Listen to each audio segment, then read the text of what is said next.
কয়টা লাভ? ছয়টা। ছয়টা। আপনি প্যাকেট করতেন, কিসের প্যাকেট করতেন? বলে ছাত্র গোল্লা আসছিল, প্যাকেট করে দুটো মাটি দিয়ে আসি আমতলা, আর 4টে গার্জেন করে দিয়ে দিছি। 21 সদস্যের এই ক্যাবিনেট দিয়ে রাষ্ট্র চলবে না। আমি চ্যালেঞ্জ করে বলতে পারি চলবে না, তারা ব্যর্থ হবে, সফল হবে না।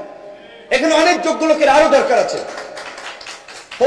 আমরা প্রথম যখন আমি জানি যে আমি বাংলাদেশের কথা বলার তো শুট করে বরাবর উপদেষ্টা বানাতে থেকে চোর একটা বলছে গ্রামীণ ফোনের সব ইনকাম।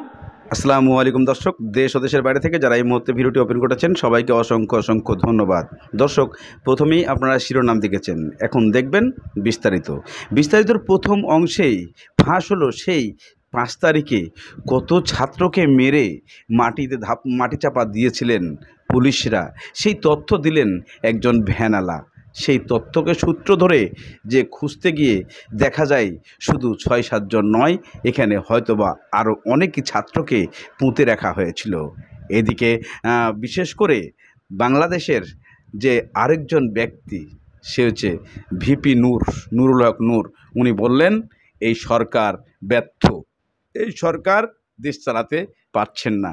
এদিকে বাংলাদেশকে সূত্র করে স্বাস্থ্যমন্ত্রী এবং শেখ হাসিনা দুইজনে ফোন আলাপ ফাঁস হয়ে গেছেন। তারা কি বলছেন ইন্ডিয়া থেকে, সে সব কিছু তথ্য বাংলাদেশে পৌঁছে গেছে।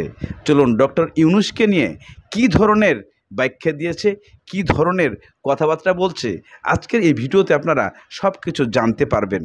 তবে প্রশ্ন দাঁড়িয়ে গেছে এখানেই যে ভিপি নুরুল হক নূর কীভাবে বলছে যে ডক্টর ইউনূস ব্যর্থ, দেশ চালাতে পারছে না। চলুন আমরা সেই ভিপি নুরুর কাছে চলে যাই, তাহলে বুঝতে পারবো কি বলতে চেয়েছে ভিপি। 21 সদস্যের এই ক্যাবিনেট দিয়ে রাষ্ট্র চলবে না। আমি চ্যালেঞ্জ করে বলতে পারি চলবে না, তারা ব্যর্থ হবে, সফল হবে না। এখানে অনেক যোগ্য লোকের আরো দরকার আছে। আমরা প্রথম যখন হোম মিনিস্টার সাকাত সাহেব ছিলেন, তার সাথে আমরা মিটিংয়ে পরিষ্কারভাবে বলেছিলাম তৃণমূল পর্যন্ত আইন শৃঙ্খলা পরিস্থিতি নিয়ন্ত্রণ করে পুলিশকে স্বাভাবিক করেন। বলছেন আজকে ভোক্তা অধিদপ্তর পুলিশ পায় নাই, কোন থানায় পেট্রোল নাই, মানে পেট্রোলিং এর যে পুলিশ থাকে টহলে মুভমেন্টের উপরে রিজার্ভ, সেই পুলিশটা নাই। পুলিশের প্রায় 500-র মতো গাড়ি আপনার এই ঘটনায় পুড়ে গেছে বা নষ্ট হয়ে গেছে। তাহলে তার বের হতে গাড়ি লাগবে। তাহলে পুলিশকে ফাংশন করার জন্য এই পদক্ষেপগুলো নেওয়া হচ্ছে কিনা আমরা তো দৃশ্যমান কিছু দেখতে পাচ্ছি না। যে আজকে অভিযান চালাতে কেন ছাত্রদের উপরে ডিপেন্ড হতে হচ্ছে, আনসারদের ঠেকানোর জন্য কেন ছাত্রদের উপরে ডিপেন্ড করতে হচ্ছে। তো এখন প্রশাসনের মধ্যে এই যে 15 বছরে যাদেরকে প্রমোশন দিয়ে যোগ্যতা না থাকা সত্ত্বেও উঁচু পদে অধিষ্ঠিত করেছে, তাদেরকে রিমুভ করতে হবে। সেইটা এখন পর্যন্ত সব জায়গায় করা হয় নাই। হ্যাঁ, সময় লাগবে, কিন্তু ফাংশনটা তো করাতে হবে পুলিশকে। এখন পর্যন্ত পুলিশি ব্যবস্থা ফাংশন করছে না, এটা খুবই অশনি সংকেত, খুবই অশনি সংকেত। এখন আবার ধরেন আমাদের এই বিপ্লব, কেউ বলছেন বিপ্লব, কেউ বলছেন গণ অভ্যুত্থান, কেউ বলছেন ছাত্র জনতা নাগরিকদের অভ্যুত্থান। তো এখন সেটা নিয়ে এবার যারা একটু বুদ্ধিভিত্তিক লাইনে আছেন, নানান ধরনের ডিবেট আছে, বিতর্ক আছে। কেউ সংবিধান ফেলে দাও, প্রেসিডেন্টকে সরিয়ে দাও, নানান ধরনের একটা কথাবার্তা বলছেন। রাষ্ট্র চালাতে হলে ধীরে স্থির বুদ্ধিতে চলতে হবে।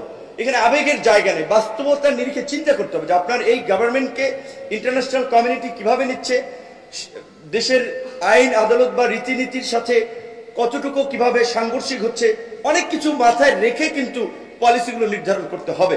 শুধুমাত্র আবেগ থেকে বললে হবে না। এখন কিন্তু রাজনৈতিক দলের সমর্থকরা, বাস্তবতা এই যে আমরা আলাপ আলোচনা করি, তো অনেকে কিন্তু এই চায় না যে ছাত্রদের প্ল্যাটফর্ম, যেহেতু তারা একটা রাজনৈতিক দলের ঘোষণা দিয়েছিল রাজনীতি করবে, সো তারা আবার রাজনীতিতে খুব তারা মানে অনেকে ভাবছে অনি লেভেলের মতো এই ধরনের ইন্টারিম গভর্নমেন্ট থাকলে বিভিন্ন কিংস পার্টি তৈরি হয়, আবার একটা কিংস পার্টি তৈরি হচ্ছে কিনা এই আশঙ্কা থেকেও কিন্তু রাজনৈতিক দলের মধ্যে একটা বড় ধরনের শঙ্কা আছে, আলাপ আলোচনা চলছে।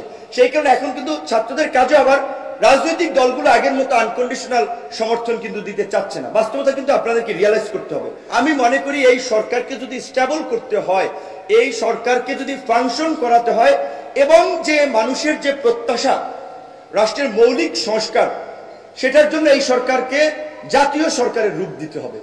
জাতীয় সরকারের রূপ দিতে হলে বিএনপি, জামাত, গণ অধিকার, বিভিন্ন রাজনৈতিক দল বলেন, অন্যান্য রাজনৈতিক দল, অনেকগুলো দল বলে তো অনেক সময় লাগবে। আমি বলছি মেজর পলিটিক্যাল পার্টি বুইফোর নাম সর্বস্ব পলিটিক্যাল পার্টি খুঁজে তো লাভ নেই, যেগুলোকে মেজর মনে করা হয় যে যাদের অ্যাক্টিভিটিস আছে, যাদের ফাংশন আছে, যাদের গণতান্ত্রিক আন্দোলন সংগ্রামে ভূমিকা আছে, তাদের থেকে প্রতিনিধি নিয়ে এটা 21 আছে, এটাকে 31 করা যেতে পারে আরো 10 জন নিয়ে, এটাকে জাতীয় সরকারের রূপ দিলে তাহলে যদি স্টেবল হয়। নাহলে এই যে রাজনৈতিক দলের সাথে এই যে প্রতিনিধিত্বশীল আপনার অংশের সাথে যে সরকারের একটা সংশয় তৈরি হচ্ছে, এটা কিন্তু সরকারের জন্য ভালো না। এবং এখানে আমাদের একটা সংখ্যা আছে, ইউনূস স্যারের মতো একজন ব্যক্তি, তার যে অবস্থান এবং মর্যাদা, তিনি তো কোনো বদনাম নিশ্চয়ই নিবেন না। তো যদি দেখে যে রাজনৈতিক প্রেশার তৈরি হচ্ছে ইলেকশনের জন্য, সংস্কার হোক বা না হোক, আমার ধারণা তিনি তার এই বদনাম নিবেন না, তিনি অতি দ্রুত সময়ের মধ্যে একটা ইলেকশন দিয়ে দিতে পারেন। আজকে এক ভাই বলেছেন ইসলামী আন্দোলনের যে 2 বারের বেশি প্রধানমন্ত্রী থাকতে পারবে না, এটা কিন্তু আমরা ওই 31 দফায় আমরা দিয়েছি। এমনকি আমাদের দল ঘোষণা হয়েছে 21 সালে, আমাদের দলের গঠন এই ঘোষণাপত্রে আমরা কর্মসূচিতে বলে দিচ্ছি যে একই সাথে একই ব্যক্তি দলীয় প্রধান এবং সরকার প্রধান থাকবে না, একই ব্যক্তি 2 বারের বেশি প্রধানমন্ত্রী থাকবে না। এরকম বেশ কিছু রিফর্ম আমরাও দিয়েছি। তারপর সমন্বিতভাবে কিন্তু রাজনৈতিক দলগুলো আমরা 31 দফা কর্মসূচিটা দিয়েছি। এই যে পতিত স্বৈরাচার, তাদের হাতে লক্ষ লক্ষ কোটি টাকা রয়েছে, টাকা দিয়ে এই টাকা দেশকে অস্থিতিশীল করার কাজে ব্যবহার করবে। আর তাদেরকে ফুয়েল দেওয়ার জন্য আছে আমাদের প্রতিবেশী দেশ ভারতের তো ওপেন সিক্রেট, এই যে ভারতীয় এজেন্টরা গণমাধ্যমে বসে আছে, প্রশাসনে বসে আছে, এখন পর্যন্ত হয়তো অনেকে ভুল পাল্টাইছে, কিন্তু তাদের বিরুদ্ধে যদি ব্যবস্থা না নেওয়া হয়। ভিপি নূরের সমস্ত বক্তব্য আপনারা শুনেছেন। এখন ভিপি নূরের প্রশ্ন যেগুলা করেছে তার সাথে আপনারা কতটা একমত, কতটা যৌক্তিক, আপনারা অবশ্যই সেই জিনিসগুলা জানাতে ভুল করবেন না।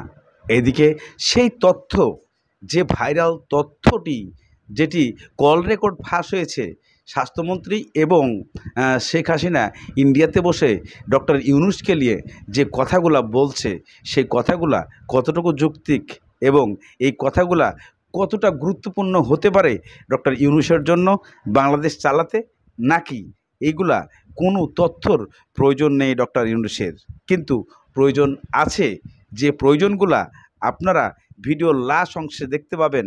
যে সেই 5 তারিখে 5-এ কতগুলা ছাত্রকে মেরে পুঁতে ফেলা হয়েছিল একটা থানার পিছনের অংশে, যা দেখলে আপনাদের শরীর শিহরে উঠবে। তা আমরা এখনও বর্ণনা শুনব, তার আগে আমাদেরকে সে কল রেকর্ডটা শোনার পরের অংশেই আপনারা শুনতে পারবেন, দেখতে পারবেন কত ছাত্রকে পুঁতে ফেলা হয়েছিল। এই দেশটা আমার বাপের, তো সুদ করে আবার আমার উপদেষ্টা বানাতে থেকে চোর একটা আবল তাবল কথাবার্তা বলতে থাকে। আবার আপনার কাছে চিঠিও দিছে দেখলাম, আর খোলা চিঠি আর কি। এটা খারাপ আর কি, একটা ইয়ে আর কি। না, খুব উপদেষ্টা বানাও দিন আমি এক নজর পরে ফেলাই দিচ্ছি, আমার উপদেষ্টা বাড়বে না। এই দেশটা আমার বাপের, আমার বাপ স্বাধীন করে দিয়ে গেছে, আমি জানি এই দেশ আমি চিনি। আমি বাংলাদেশের কথা বলার তো সুদ করে আবার আমার উপদেষ্টা বানাতে থেকে চোর একটা। ও বলছে গ্রামীণ ফোনের সব ইনকাম গ্রামীণ ব্যাংকে যাবে, যে টাকা গ্রামীণ ব্যাংক গরিব মানুষের সাহায্য করবে। আর এই কথাগুলো আমার কাছে ওই গ্রামীণ ফোনের ব্যবসা দিয়ে ইউজ 1 টাকা পর্যন্ত গ্রামীণ ব্যাংকে দেয় নাই। আমি 400 কোটি টাকা গ্রামীণ ব্যাংকে দিচ্ছি, 400 কোটি টাকা। ওটা তার অন্যান্য প্রতিষ্ঠানে লাগাচ্ছি আর কি। না, তখন গ্রামীণ ব্যাংক ফাইলে বক্সে ঢুকাই দিচ্ছে। গ্রামীণ ব্যাংক তখন ওই শেষ হয়ে চলে যাচ্ছিল, ওর বদলতে গ্রামীণ ব্যাংক মাঠে বসে গেছিল। ও তো সব ব্যাংকের সব টাকা তো লুচি খেয়ে গেছে। তখন আমি প্রথমে 100 কোটি, তারপর 200 কোটি, তারপর আবার 100 কোটি, এটা 98 সালে দিচ্ছি, চালু রাখছি। তখন এই গ্রামীণ ফোনের ব্যবসা ছিল, এই ব্যবসাটার থেকে যে লাভটা হবে সেই টাকাটা চলে যাবে গ্রামীণ ব্যাংকে, রেগুলার গ্রামীণ ব্যাংকে একটা সোশ্যাল ইনকাম থাকবে। এই বলে ব্যবসা নিয়ে তখন যখন ব্যবসা নাই, তোমায় বলে রাখি, যদি কোনদিন প্রশ্ন ওঠে বলতে পারবা, 51% মালিক হলো বাংলাদেশ আর 49% হলো নরওয়ে কোম্পানি। আর এখন যে দেখো সব সে ব্যবসা নরওয়ে কোম্পানির কাছে, তার নিজের কাছে বোধহয় 10% বা 15% মতন হয়তো থাকতে পারে, সমস্ত সে বেঁচে খেয়েছে। আর একটা টাকা কোনোদিন গ্রামীণ ব্যাংকে এখান থেকে দেয় নাই। আর আমরা সবকিছু ফ্যাসিলিটি তাকে দিচ্ছিলাম, রেলওয়ে, ফাইবার অপটিক ব্যবহার থেকে শুরু করে সবকিছুতে তাকে এক্সট্রা সুযোগ দেওয়া হয়েছিল। ওইভাবেই তো গ্রামীণ ফোনটা তো হ্যাঁ, অন্যদের থেকে সে সবচেয়ে বেশি সুবিধা পাইছে। চোর একটা রক্ত চুষে খাইছে সব। আমি বলছি যে রক্ত শোষা, গরিবের রক্ত শোষা। যে 30% তার হিসাব করলে 30% সুদ হইতো। সে যা গ্রামীণ মানুষকে যে লোন দিত তাতে তার যে কম্পাউন্ড ইন্টারেস্ট যদি আপনি ক্যালকুলেশন করেন 40-47% হয়ে যেত। দেখে এমন হয়, তাহলে আর লোকের আর কি থাকবে, ও তো গরিব আরো বেশি করে হয়ে যাবে।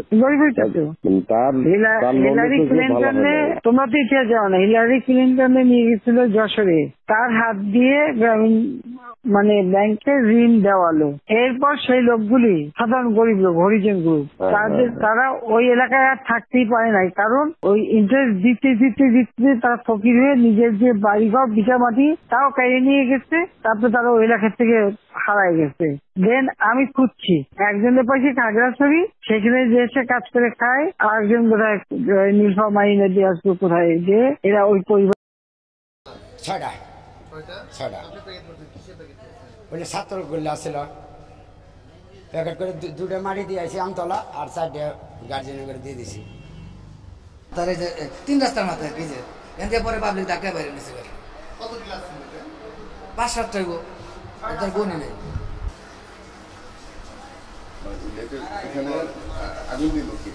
আগুন কে দিয়েছে তা তো আমরা তো না ছিলাম, আমরা ওখান থেকে আগুন দেখে তারপরে আইছি। আচ্ছা, ঠিক আছে। তার এই যে 3 রাস্তার মাথায় কি যে এখান পরে পাবলিক ডাক্তার বাইরে নিয়েছিল। কত ক্লাস ছিল? 5-7টা গো, তার গুণই নেই। কি আপনি তো বললেন যে আগুন কে দিয়েছে তা তো আমরা তো না ছিলাম, আমরা ওখান থেকে আগুন দেখে তারপরে আইছি। আচ্ছা, ঠিক আছে।